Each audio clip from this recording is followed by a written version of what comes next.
Gopyadade tvayi Kritagasidam athavad Yathe dasashru Kalilanjanasam Brahmaksham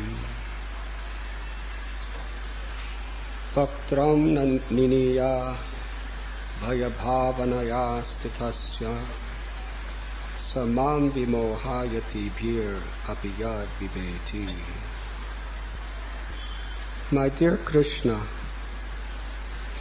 Yashoda took up a rope to bind you when you committed an offense, and your perturbed eyes overflooded with tears, which washed the mascara from your eyes, and you were afraid, though fear personified is afraid of you.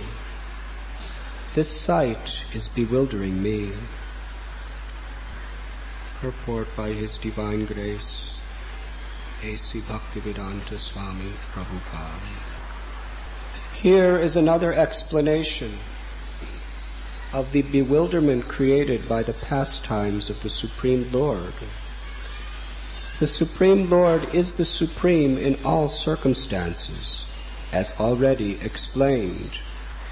Here is a specific example of the Lord's being the Supreme and at the same time a plaything in the presence of His pure devotee. The Lord's pure devotee renders service unto the Lord out of unalloyed love only, and while discharging such devotional service, the pure devotee forgets the position of the Supreme Lord.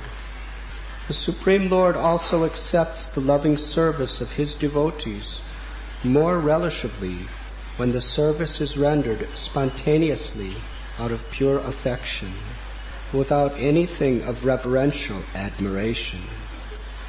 Generally, the Lord is worshipped by the devotees in a reverential attitude, but the Lord is meticulously pleased when the devotee, out of pure affection and love, considers the Lord to be less important than himself. The Lord's pastimes in the original abode of Goloka Vrindavan are exchanged in that spirit. The friends of Krishna consider him one of them.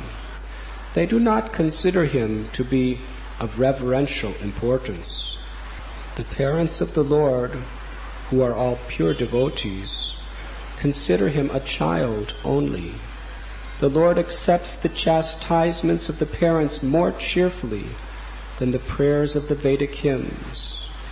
Similarly, He accepts the reproaches of His fiancés more palatably than the Vedic hymns.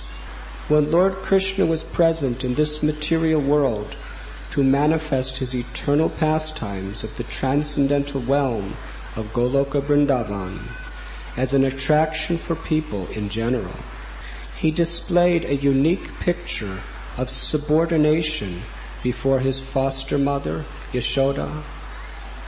The Lord, in His naturally childish, playful activities, used to spoil the stock butter of Mother Yashoda by breaking the pots and distributing the contents to His friends and playmates, including the celebrated monkeys of Vrindavan, who took advantage of the Lord's munificence.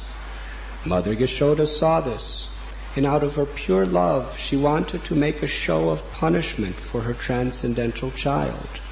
She took a rope and threatened the child that she would tie him up, as is generally done in the ordinary household. Seeing the rope in the hands of Mother Yashoda, the Lord bowed down His head and began to weep just like a child, and tears rolled down His cheeks, washing off the black ointment smeared about His beautiful eyes. This picture of the Lord is adored by Kunti Devi because she is conscious of the Lord's supreme position. He is feared often by fear personified, yet he is afraid of his mother, who wanted to punish him just in an ordinary manner. Kunti was conscious of the exalted position of Krishna, whereas Yashoda was not. Therefore, Yashoda's position was more exalted than Kunti's. Mother Yashoda got the Lord as her child, and the Lord made her forget altogether that her child was the Lord himself. If Mother Yashoda had been conscious of the exalted position of the Lord, she would certainly have hesitated to punish the Lord.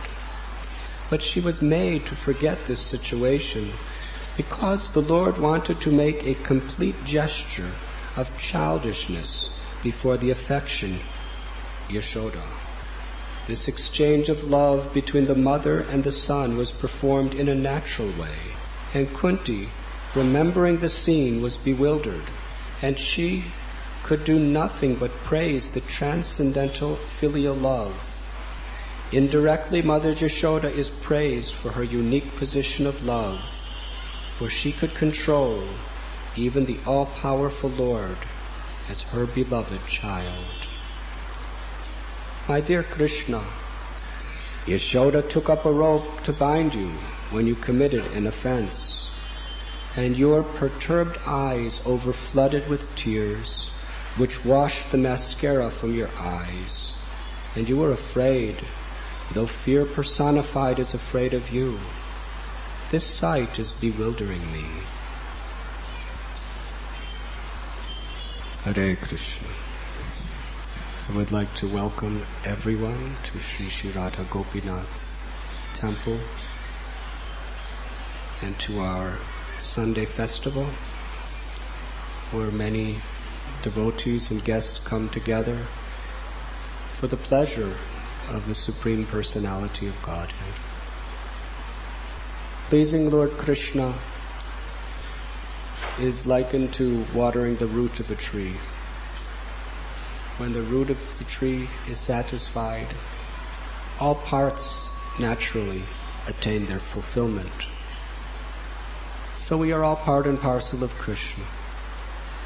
If Krishna is satisfied by the sincerity of our effort to please Him and serve Him, then certainly on the spiritual platform we receive that ecstatic fulfillment that we are always longing for.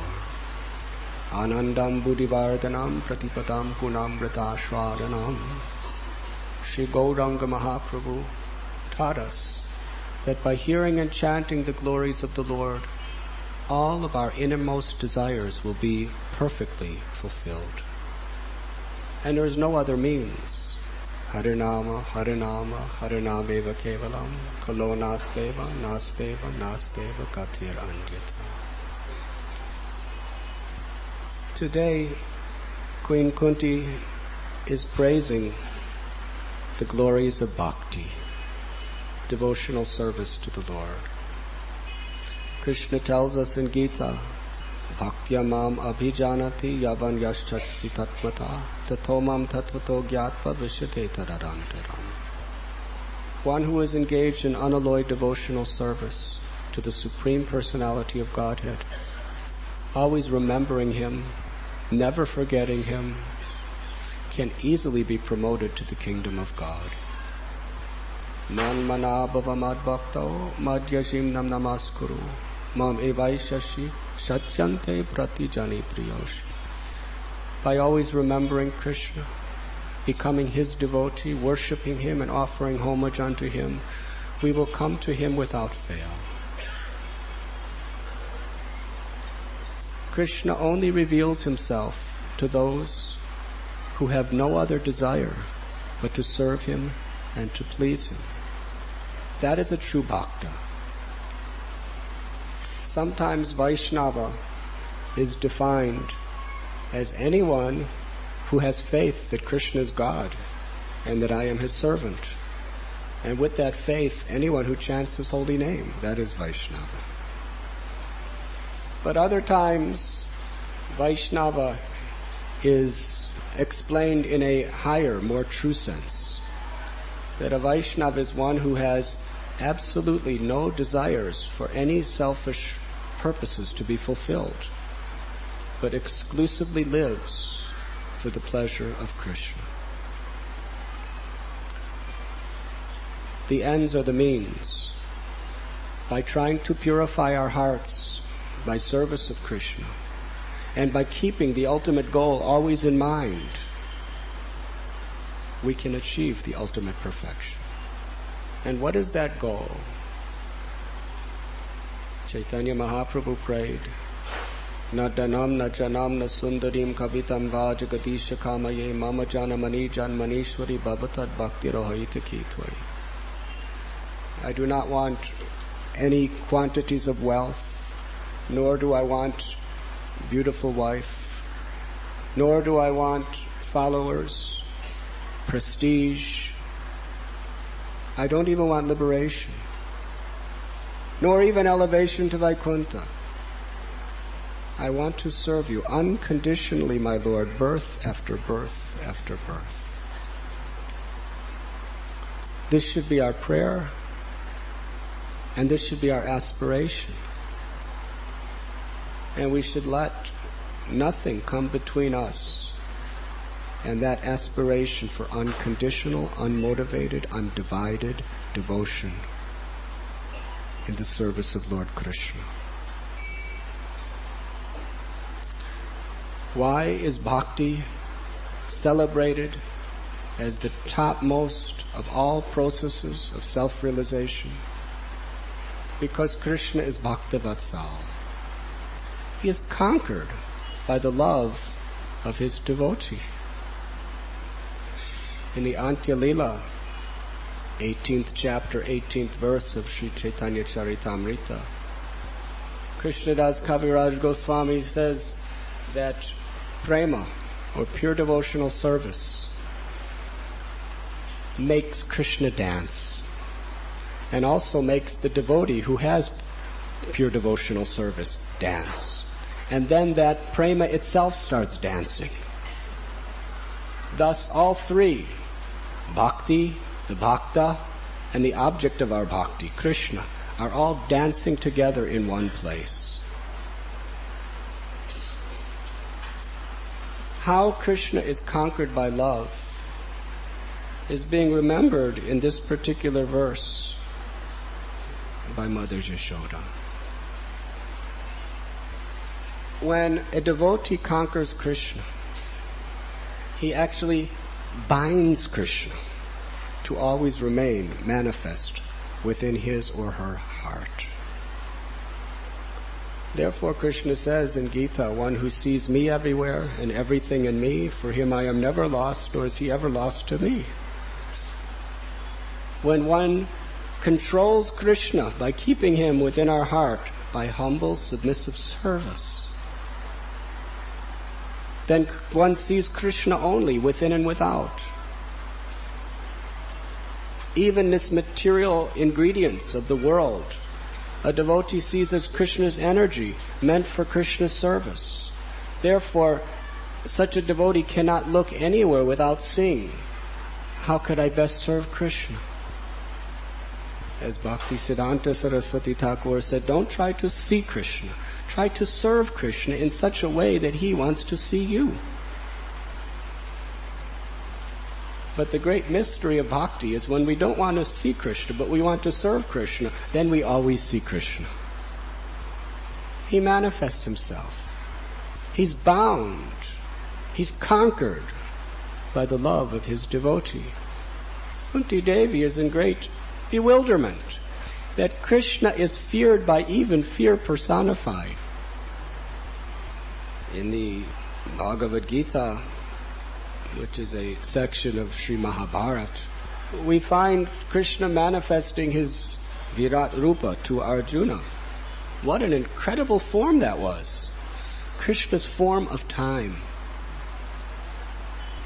Even the most powerful warriors in all of the world were being effortlessly devoured by the mouths of that form of Krishna. Krishna said, I am time personified, and I am the destroyer of everything that exists. And who is fear personified? Can you imagine? Everyone knows what it's like to be afraid.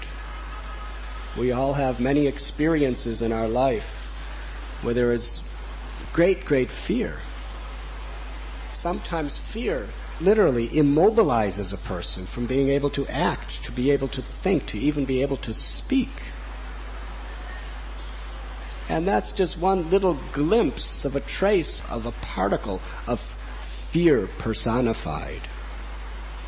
Fear personified means all fear in a conglomerate arrangement in one form. How would you like to see that person? Hare Krishna. But Kunti Devi says that fear personified is afraid of Krishna. Why is that? Because when a devotee chants the holy name of the Lord with faith, all fear runs away. They cannot remain. Even in the most difficult circumstances. Let us look at Prahlad Maharaj.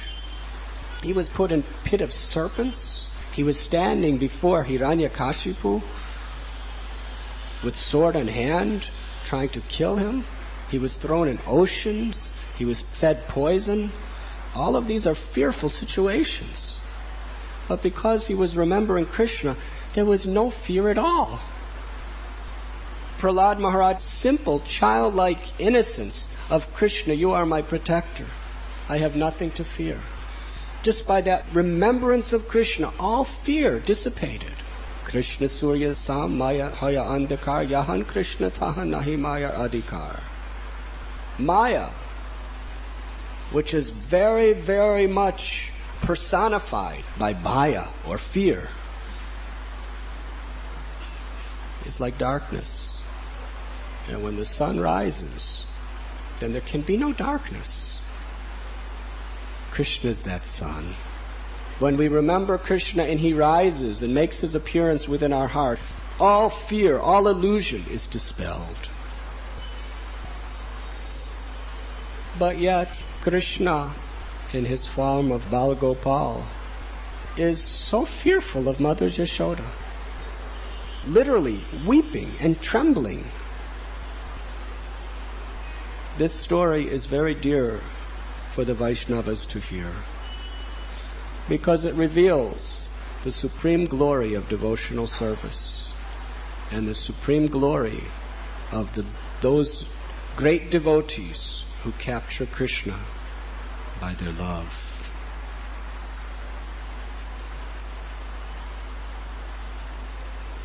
Kolavecha Sridhar, when he was offering prayers to Lord Chaitanya, he was explaining the glories of bhakti, how Krishna is always conquered by the love of his devotees. Krishna was conquered by Bhishma on the battlefield of Kurukshetra. He made a vow, I will not raise a weapon, I will not come to fight. But Bhishma, it wasn't because he defeated Arjuna. That was external. It was because of his chivalrous ras of love for Krishna, that Krishna wanted to please him and broke his vows and picked up the wheel to attack him. And by doing so, admitted to the whole world that he is defeated by the love of Bhishma. And Prabhupada often cites the example of Satyabhama, one of Krishna's queens in Dwarka. Prabhupada said, he acted like a hen-pecked husband in subordination to her love. Do you all know what henpecked is? I will not go into too many details. But it means a man who is totally under the control of his wife. They went to Indraloka, and Krishna wanted to return the earrings to Aditi and other things that Bhaumasura had stolen. Krishna had done a great thing for Indra and the demigods. So Satyabhama was thinking that Rukmini has a parijata flower in her palace. I want that parijata tree for my palace garden. So Krishna said, if that's what you want, that's what you get. So he pulled out the whole parijata tree to transplant in Dwarka. Now Indra only had one parijata tree. That's the best tree in all of Indraloka. And he was very angry. In fact, he declared war on Krishna. There was a great battle, the demigods against Krishna. And Krishna defeated all of them. Why? Just because he was conquered by the love of his wife Satyabhama. And Yashoda, a simple gopi, not a big Kshatriya warrior, not a great scholar, just Brajeshwari, the gopi who was the beloved wife of Sri Nanda Maharaj. She was a housewife. How she conquered Krishna is a great mystery. And anyone who hears this story with sincere attention and submissive devotion will also conquer Krishna by their devotional. Yashoda literally means she who gives fame to whoever she may be with. And she even gave fame to Krishna, because through this pastime we are about to narrate, Krishna is famous and worshipped as Damodar, one who is conquered by the rope of the love of his devotee. The gopis of Braja would regularly come to complain to Yashoda Mai about how Krishna was stealing butter from their house. This was a very, very daily type of affair. And sometimes Yashoda Mai would say, "Why are you stealing the butter from gopis?" Krishna said, No, I never stole any butter from gopis." Yashoda said, "Then why is there butter in your mouth? All over your mouth I see butter." Krishna would say, "The gopis smeared it on my mouth just to get me in trouble with you." Other time, Yashoda Mai would find Krishna personally feeding butter to monkeys. Can you imagine? She'd come into a room and the entire room was filled with monkeys. And each and every one of them had big mounds of butter in their hand, eating it, and Krishna was just distributing it with a nice smile on his face. She said, "Gopal, why are you feeding this butter to the monkeys? First you're stealing it." He said, "You told me the story of Ram, and I heard about these monkeys. How Lord Ram was banished to the forest, and he had to fight against Ravana and find Sita.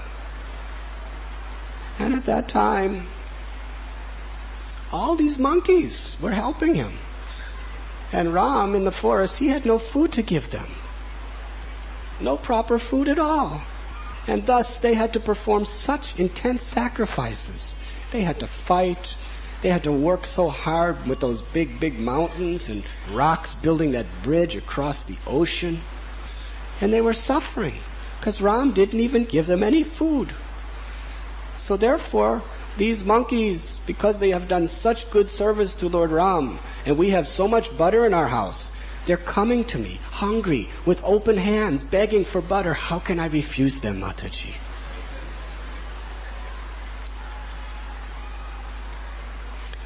During the month of Kartik,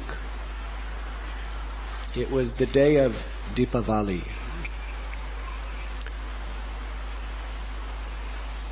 This is just before the day that the residents of Braja would perform their annual Indra Puja. So everyone was very busy like this in making preparations. On that day, Yashoda Mai awoke very, very early in the morning because she was thinking that Krishna is always going to other houses to steal butter and yogurt. Perhaps it's because I have other people churning it. If I personally churn it myself with all my love and affection, then perhaps Krishna will be very satisfied and remain home. Yashoda Mai's love for Krishna was so thorough and complete. She made every possible arrangement exclusively for Krishna's satisfaction. She had special breed of cows called Padmagandha. Out of the millions of cows in Braja, 900,000 were in the herd of Nanda Maharaj. And of those hundreds and thousands of cows, there were only 7 or 8 cows that were Padmagandha. They made very, very sweet milk. Mother Yashoda would personally grow the most tender, delicious grasses for them to eat. And she personally, with her own hands, took care of these few cows and personally milked them at times. So with this milk from the Padmagandha cow, she made into yogurt, and then she was churning. On this particular morning, Shukadev Goswami gives a beautiful description of how she was churning the butter. She had a very bright yellow sari she was wearing. As she was churning, she was blissfully singing the names and pastimes of Lord Krishna. As she was singing the pastimes of Krishna, her mind was completely immersed in the thought of Krishna. And when she was churning, her bracelets and bangles were making a very, very sweet chiming sound, which was in perfect rhythm with the chanting of her song. And her earrings were moving to and fro, and her hips were moving to the right and to the left, and the malati flowers that were decorating her hair sing Mother Yashoda, chanting the glories of Krishna with such devotion. They were thinking that we are unqualified to be on her hair. What are we doing on her head? So they fell down to take shelter of her lotus feet. Now, when a pure devotee chants the glories of Krishna, Krishna appears. So this is what happened on this Diwali morning. Krishna heard Yashoda Mai singing, and he also knew that she was in such parental affection that very sweet milk, which was the very personification of her parental love, were oozing from her breasts. So Krishna immediately woke up, and he came to that place and started pulling Yashoda Mai's sari and saying, "Mother, please give me milk. Please give me milk." Yashoda Mai looked at her beautiful Gopal. She was infatuated with affection. But as a service to the Lord, her son, she wanted to complete this churning to make this very, very special first-class batch of butter. But Krishna climbed on that churning pot right onto her lap and embraced her. So she sat down and began to feed the milk from her breast to her baby Gopal. When she looked at his charming face, enjoying that milk, she began to cry in ecstatic love. At that time, on the stove, the milk began to boil over. In Vrindavan, nothing is impersonal. Nothing is inanimate. Everything there was there for the purpose of assisting Krishna in a very, very personal way by creating an environment of pleasure for him to enjoy. So the milk, the Padmagandha milk, was thinking that I'm existing only for the pleasure of Krishna. If Krishna does not drink me, I have no reason to exist. And now he's drinking Yashoda Mai's milk. Because of her unlimited love, she has unlimited milk. And because of his unlimited affection for his mother, he'll drink unlimitedly. So there's no use for me to exist. Therefore, the milk boiled over in an attempt to commit suicide by jumping into the fire. This is a Vedic way of committing suicide, to jump in fire. When Mother Yashoda saw the milk boiling over, she put down Krishna and went running. Now, people may ask, why did she neglect Krishna for that milk? The answer is that was Padmaganda milk. And that milk was specially being prepared for Krishna. Whatever she did was for Krishna. Sometimes when we're performing devotional service, there's a crossroads. There's this way of serving Krishna and this way of serving Krishna. Which way of Krishna will please Krishna best? And sometimes it's a dilemma. Yashoda Mai also gets in that dilemma. But she was thinking, Krishna can drink my milk anytime, but this milk from these special cows is a great treat for him. So she went to take the milk off the stove. But Krishna became very angry because he wanted to show the world that exclusive bhakti means nothing at all should ever divert our attention away from Krishna. She has divided her attention away from me. This is unacceptable. So he became very angry. And he picked up a stone that was meant to grind spices and broke the butter pot that Yashoda Mai was churning from. And when he broke it, all the yogurt came out all over the floor. Then Krishna went to another place and he found a grinding mortar for spices, and he turned it over and climbed on top of it, and there was a pot of butter that was hanging from a rafter. And he climbed up to that swing and got the butter and began to eat it with great satisfaction.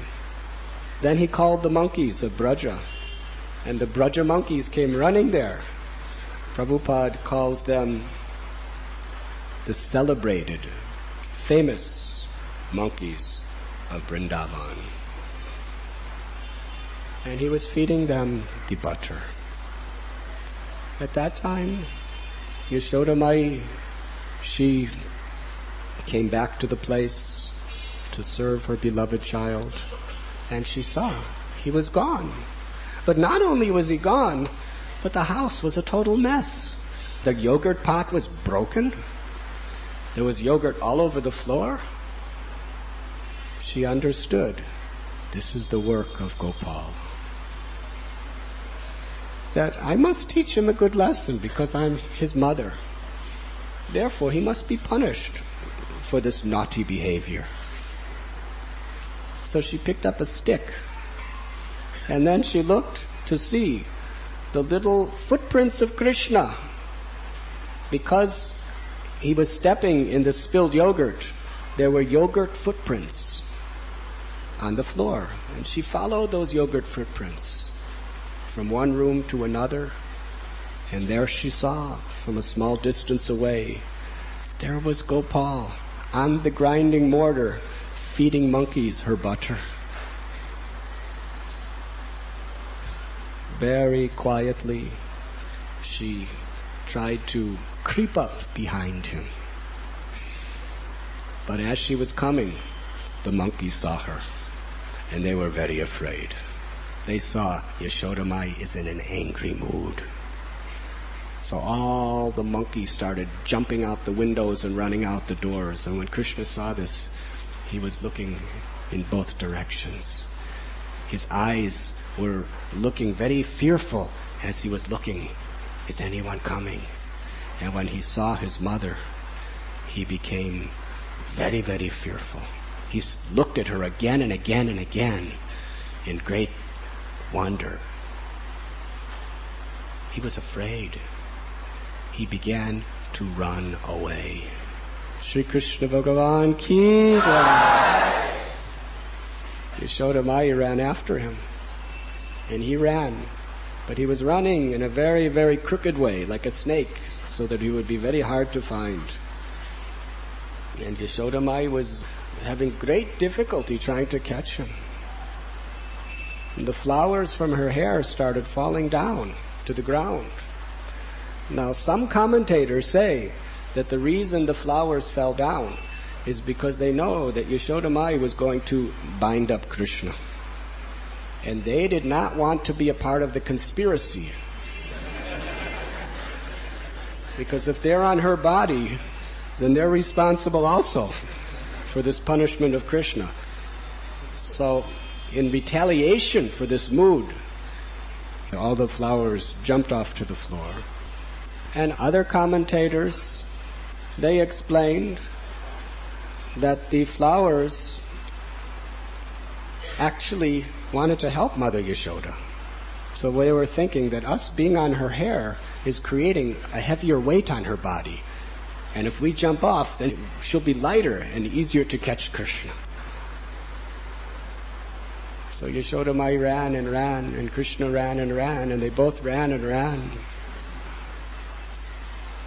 It is described in Srimad Bhagavatam that even the greatest yogis and jnanis, with their very deeply controlled minds in a state of samadhi, cannot catch Krishna. They never have and they never will. But Krishna, seeing the very, very sincere parental affection of his mother, allowed himself to be caught by Yashoda Mai.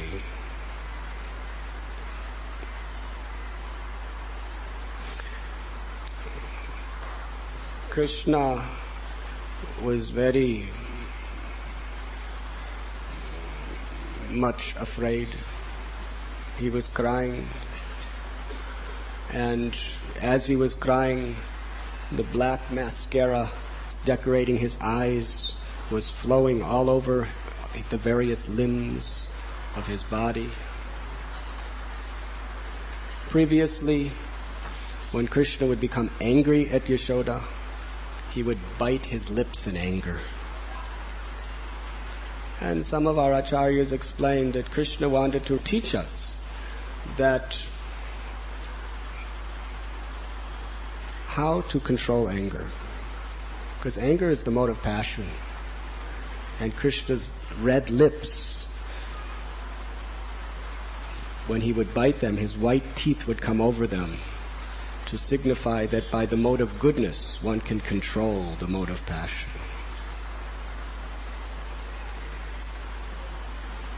In this particular instance, he was trembling in fear, weeping and crying. Yashoda Mai told him that, why did you steal the butter, Krishna, and why are you feeding it to the monkeys? This is not proper. Krishna, with his two hands, were rubbing his eyes, and therefore even his hands were full of all of this black mascara that Yashoda Mai had put upon him. Most beautiful sight for the pure devotees to meditate upon. Trembling and with a faltering voice, Krishna confessed. He said, Mataji, I did it. I stole the butter and yogurt. Please put down your stick. Please do not punish me. I promise you, I will never, ever, ever do it again. At that time, Krishna was wishing within his heart that Nanda Maharaj would come to rescue him from his mother's anger. Yashoda Mai put down the stick. Her heart melted. She did not want to cause him any fear. But at the same time, she wanted to cook breakfast for Krishna, because Krishna hadn't eaten anything except some milk all day long. So she decided to tie Krishna to the grinding mortar that he was standing on as a punishment, and also to keep him out of further troubles. Why did Yashoda Mai tie Krishna to that grinding mortar? Because the grinding mortar was part of the conspiracy to steal the butter. He used it to stand upon. So she tied both together. At least she attempted to. She got some nice, colorful rope. The type of rope that they use to tie the back legs of restless cows. We read in Srimad Bhagavatam how the cowherd boys, their paraphernalia was a stick for herding the cows, sometimes a flute or a buffalo horn, and a tiffin of prasad that their mothers had prepared for them, and a rope for tying the rear legs of the cows when they would milk them. That rope would be around their shoulders. So Yashoda Mai took some of that rope to tie Gopal just like she would tie a calf.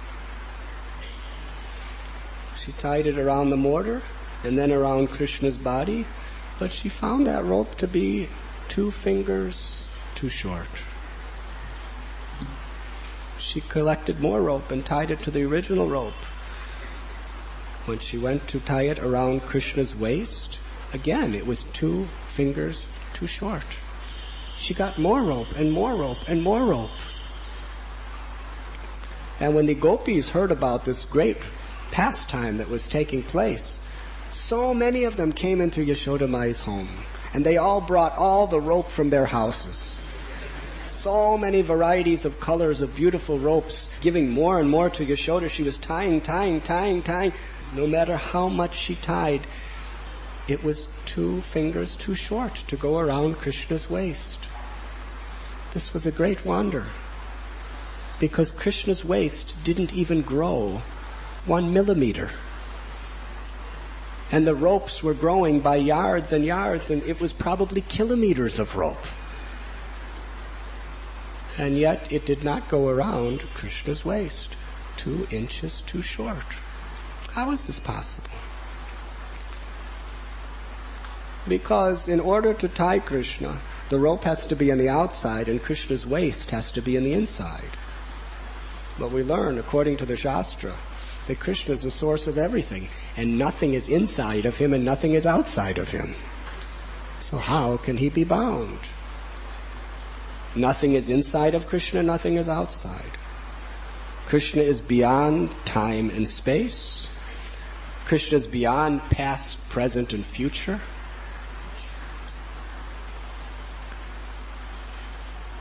But she continued, laboring very hard to tie up Krishna. And soon flowers were falling from his hair, her sari was becoming loosened, her hair was disheveled.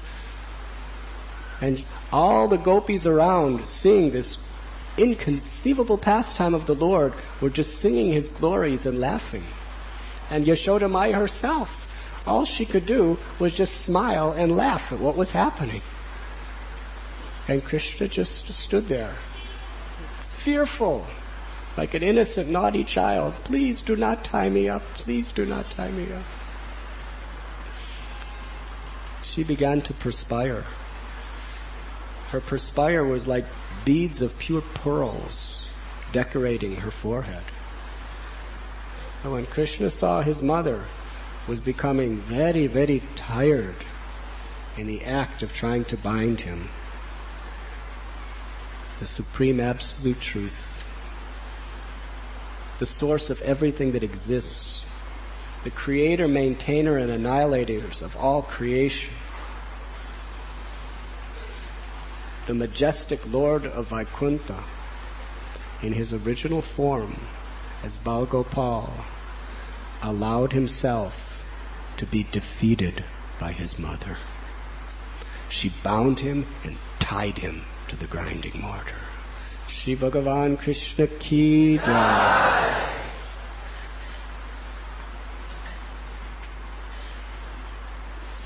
There was a great festival of ropes in the house of Yashoda Mai.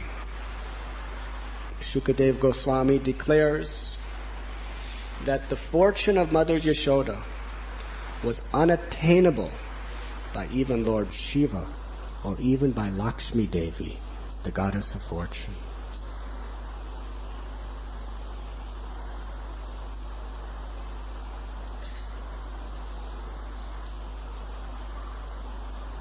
It is explained that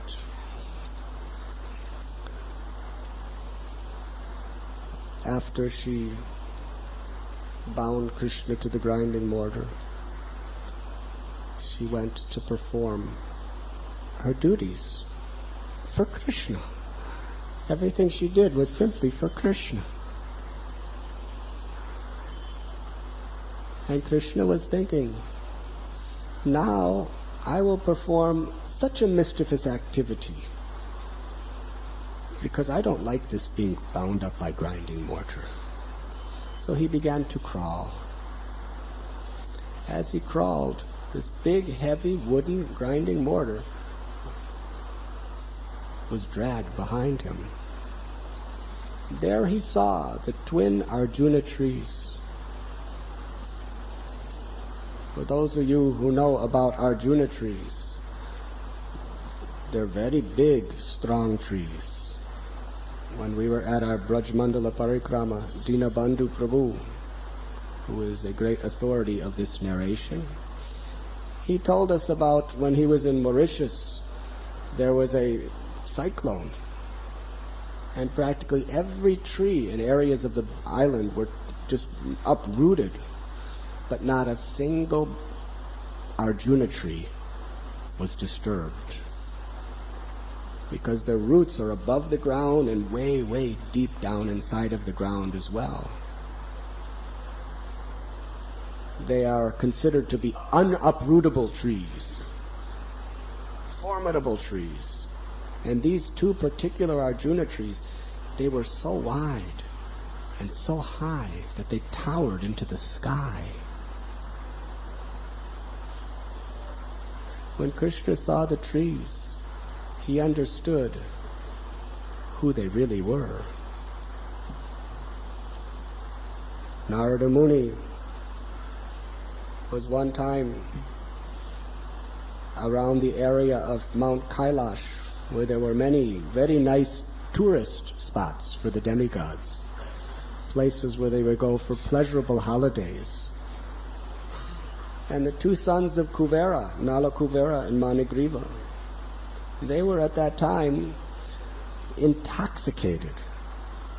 And they were so proud in their intoxicated state that they were bathing without any clothes on with young celestial damsels. When Narada Muni approached, the celestial damsels were very embarrassed and they ran out of the water to put their clothes on. But Nala Kuvera and Manigriva, they were so puffed up because they were actually personal, confidential associates of Lord Shiva. Very enviable position. So they had so many things to be proud of. They were proud of, they were very young, strong, and handsome. They were demigods from a very celebrated birth. They were the children of the treasurer of the entire heavenly kingdom, Kuvera. Also, they were very, very learned in all different subject matters. They had all sorts of opulences.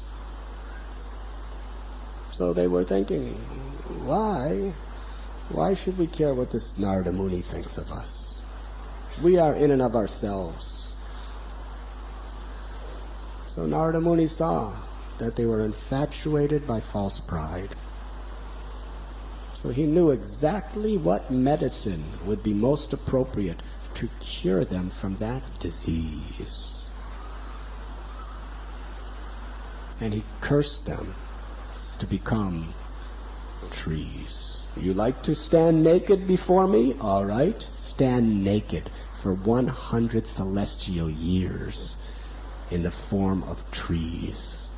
But not ordinary trees. You will remember perfectly your previous birth.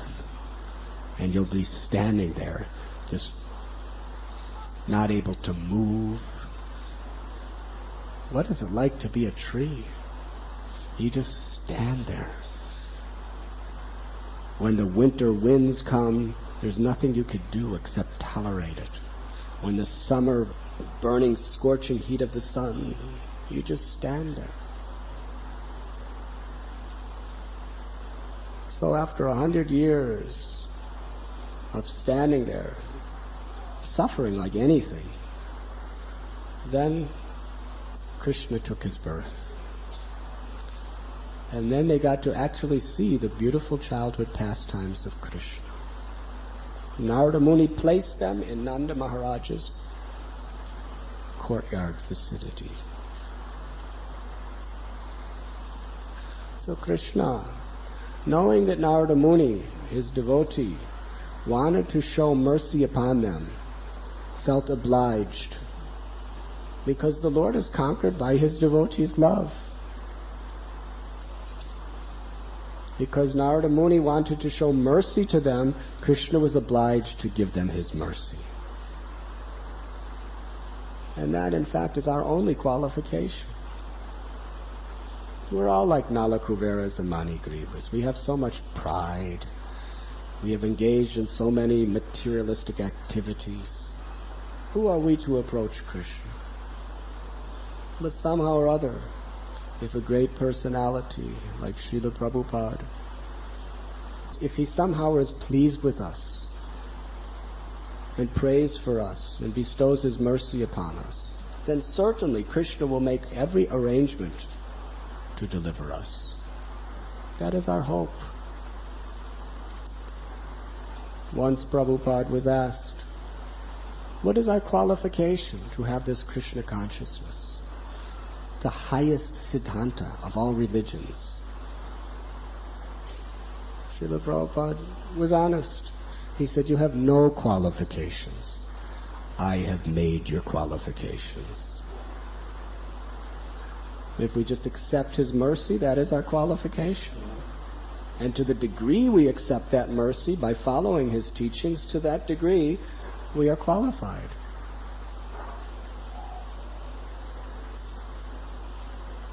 So Krishna crawled just between the two trees. And the grinding mortar got stuck between the two trees. And Krishna pulled once more, and the trees fell to the ground. But it was so loud, it shook the earth like an earthquake and more. And all of the Brajabasis were struck with fear. What happened? This was a crash louder than a bomb.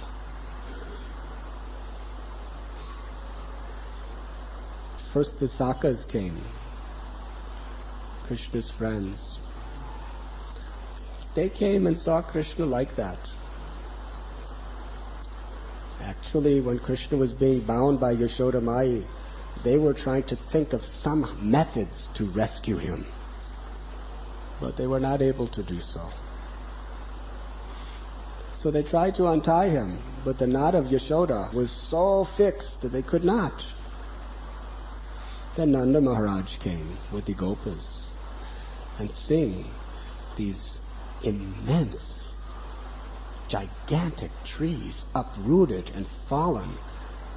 And Krishna was right in the middle of the two trees. Hardly inches on each side the trees had fallen.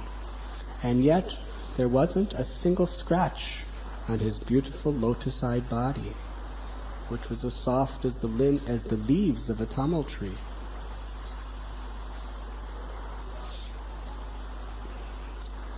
Nanda Maharaj untied. Because it was tied in Vatsalya Ras, it could only be untied by one who had the affection of parental affection.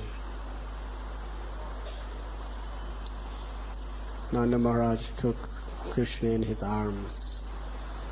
And meanwhile, Yashoda Mai, when she heard those trees falling from her distant place, she was in such unlimited anxiety.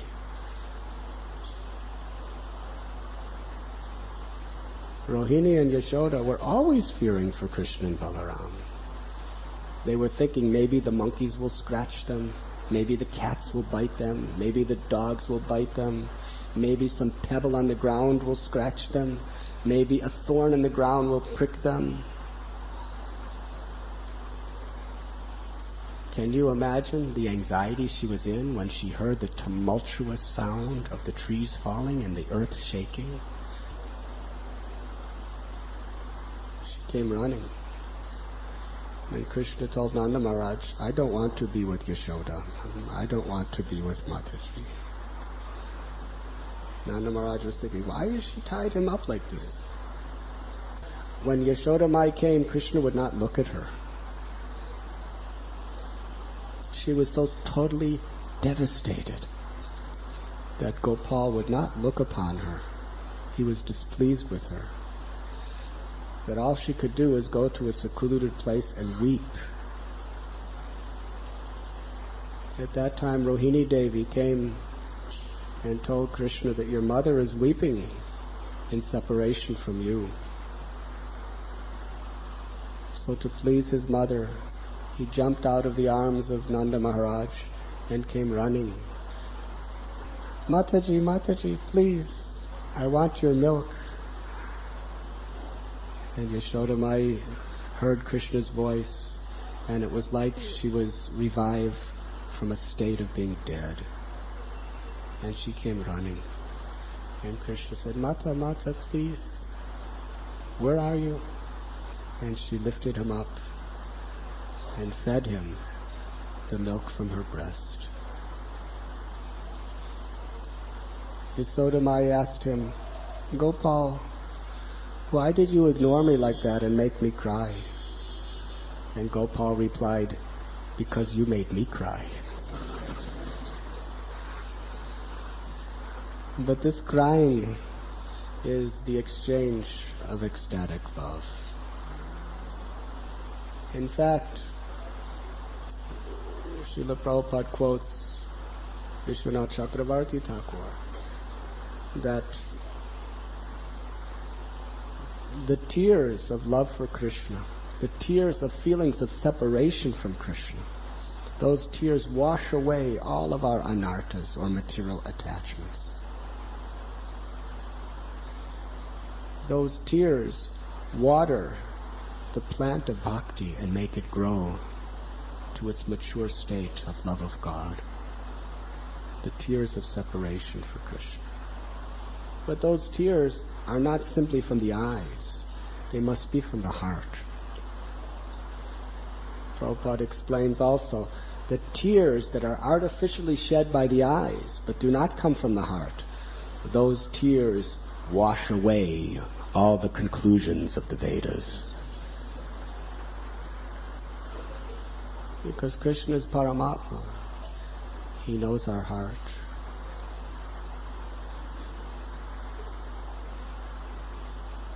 This wonderful pastime that is being remembered by Kunti Devi is the very culmination of Vatsalya Ras. And to meditate on this pastime will very much cleanse our heart of all material desires. And the best way to meditate upon it is to speak it and to hear it and to share it with others. I think I told you on the day of Janmashtami, when I was living in Patna, and the devotees, they were all Ram Bhaktas. They would gather together every day for hours discussing Ram Katha. And one of the devotees there, only one old man, nobody there was less than 75 years old. And I was 19 or 20. And I'd be sitting there watching them, speaking, laughing, crying, in total suspense. I wanted to hear that story. I begged them, Narayan Prasad, one old man, I said, please, you speak English, tell me what they're talking. And he told me this story about Krishna stealing butter, but only about 5 minutes long. But with very nice affection he would speak it. And I said, 5 minutes? You were speaking for 2 hours. What is this 5 minutes? And besides that, I didn't hear anything about Makan or Gopal or Yashoda. I only heard Ram, Lakshman, Sita, Hanuman, Ravana, Dasarat, Ayodhya, Rameshwar. What is this you're talking? He said, no, that's all we talked about, nothing else. So I thought maybe my imperfect senses. So the next day, 2 hours of Ram Katha, I was sitting right next to him, but I couldn't understand a word of it because I don't know Hindi. To this day, something about my brain just doesn't have the capacity.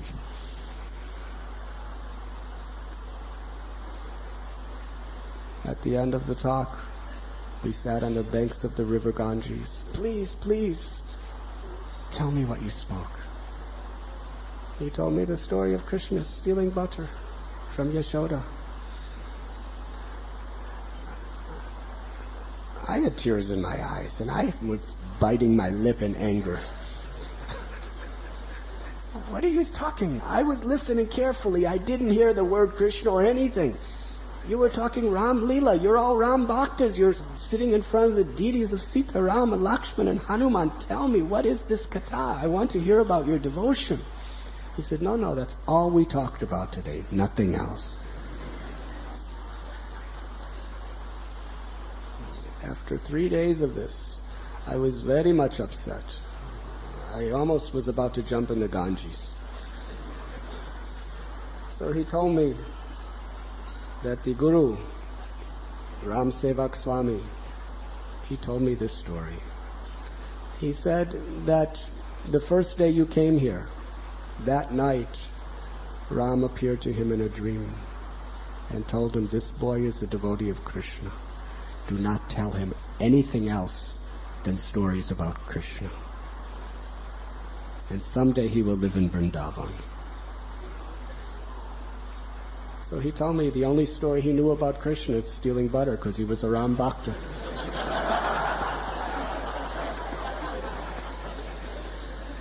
His mother told him when he was a little boy or something. But Ram Sevak Swami told me that you won't believe if I tell you. And I said, you are correct. I don't believe what you're telling me.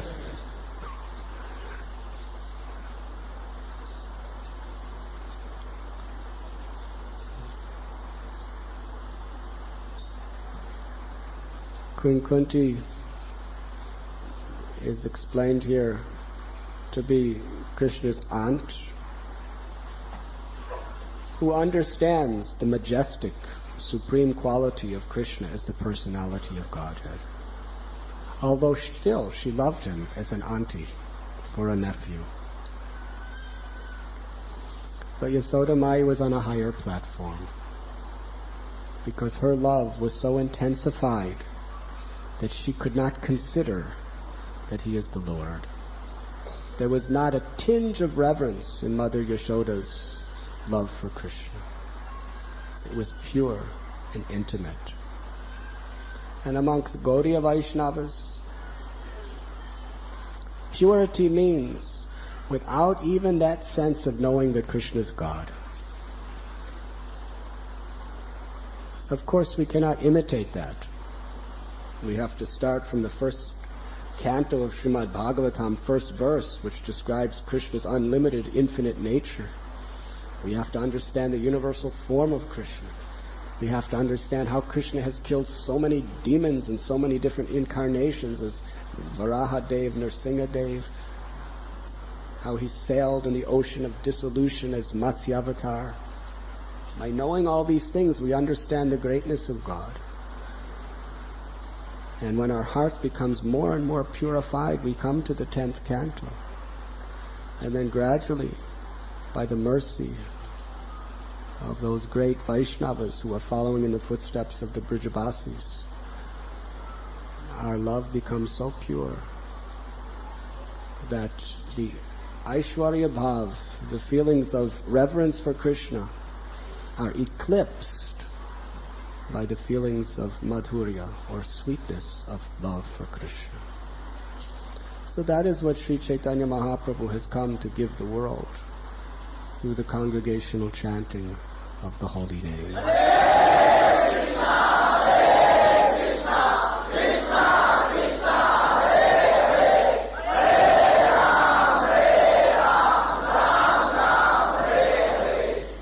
Sri Chaitanya Mahaprabhu is Krishna himself. And he came to distribute Krishna Prema profusely to everyone, to anyone, without discrimination. Does not matter what sex, what caste, what color, what your educational background is. No consideration. The only qualification is you're simply willing to accept the mercy with a humble and grateful heart. That's all. Chaitanya Mahaprabhu is Krishna, distributing love of Krishna to everyone and anyone. And then he himself becomes controlled and conquered and bound by the rope of that love of the devotee that accepts his mercy. That is the essence of our Gaudiya Vaishnava Sampradaya. Thank you very much. Srila Prabhupada ki jai. Shri Gauranga Mahaprabhu